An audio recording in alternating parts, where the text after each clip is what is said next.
ಸ್ನೇಹಿತರ ಜೊತೆ ಟ್ರಿಪ್ ನಲ್ಲಿ ಫುಲ್ ಜಾಲಿ ಮೂಡ್ ನಲ್ಲಿದ್ದಾರೆ Dali Dhananjay. Zebra success enjoy ಮಾಡ್ತಿದ್ದಾರೆ ನಟ ಧನಂಜಯ್. ಸುಮಾರು 45 ನಿಮಿಷಗಳ ಕಾಲ ಸ್ಕೂಬಾ ಡೈವ್ ಅನ್ನ ಮಾಡಿದ್ದಾರೆ ಡಾಲಿ. ಟ್ರಿಪ್ ನಲ್ಲಿ ಡಾಲಿಗೆ ಸಾಥನ ಕೊಟ್ಟಿದ್ದಾರೆ ಅವರ ಮೈಸೂರಿನ ಗೆಳೆಯರು. ಮುರುಡೇಶ್ವರ ದೇವಾಲಯಕ್ಕೆ ಭೇಟಿಯನ್ನ ನೀಡಿ ವಿಶೇಷ ಪೂಜೆಯನ್ನ ಸಲ್ಲಿಸಿದ್ದಾರೆ. ನಿಶ್ಚಿತಾರ್ಥ ಆಗಿರುವಂತಹ ಡಾಲಿ ಧನಂಜಯ್ ಮದುವೆಯ ಬಳಿಕ ಬ್ಯಾಚುಲರ್ ಲೈಫ್ ಎಂಜಾಯ್ ಮಾಡಕ್ಕಾಗಲ್ಲ ಅನ್ನೋ ನಿಟ್ಟಿನಲ್ಲಿ ಫುಲ್ ಜಾಲಿ ಮಾಡ್ತಿದ್ದಾರೆ. ಮುರುಡೇಶ್ವರದ ನೇತ್ರಾಣಿಯಲ್ಲಿ Dali Dhananjay full scuba diving ಅಲ್ಲಿ ಮಿಂಚುತ್ತಿದ್ದಾರೆ. ಸ್ನೇಹಿತರ ಜೊತೆಯಲ್ಲಿ ಟ್ರಿಪ್ಪಿನಲ್ಲಿ ಮುಳುಗಿದ್ದಾರೆ ನೋಡಿ. ಇತ್ತ ತಮ್ಮ ತೆಲುಗು ಚಿತ್ರ ಝೀಬ್ರಾ ಸಕ್ಸಸ್ ನ ಎಂಜಾಯ್ ಮಾಡ್ತಿದ್ದಾರೆ ನಟ ಧನಂಜಯ್.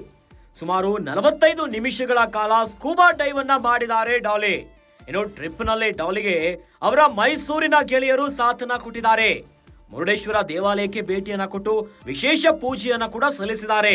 ಜೊತೆಯಲ್ಲಿ ನಿಶ್ಚಿತಾರ್ಥ ಆಗಿರುವಂತಹ ಡಾಲಿ ಮುಂದೆ ಮದುವೆಯ ಬಳಿಕ ಈ ಬ್ಯಾಚುಲರ್ ಲೈಫ್ ಅನ್ನ ಎಂಜಾಯ್ ಮಾಡೋಕ್ಕಾಗಲ್ಲ ಅಂತ ನಿಟ್ಟಿನಲ್ಲಿ ಫುಲ್ ಎಂಜಾಯ್ ಮಾಡ್ತಿದ್ದಾರೆ ಡಾಲಿ ಧನಂಜಯ್. ಈ ಕುರಿತಂತೆ ಎಕ್ಸ್ಕ್ಲೂಸಿವ್ ವಿಡಿಯೋ ನಿಮ್ಮ ಗ್ಯಾರಂಟಿ ನ್ಯೂಸ್ಗೆ ಲಭ್ಯವಾಗಿದೆ.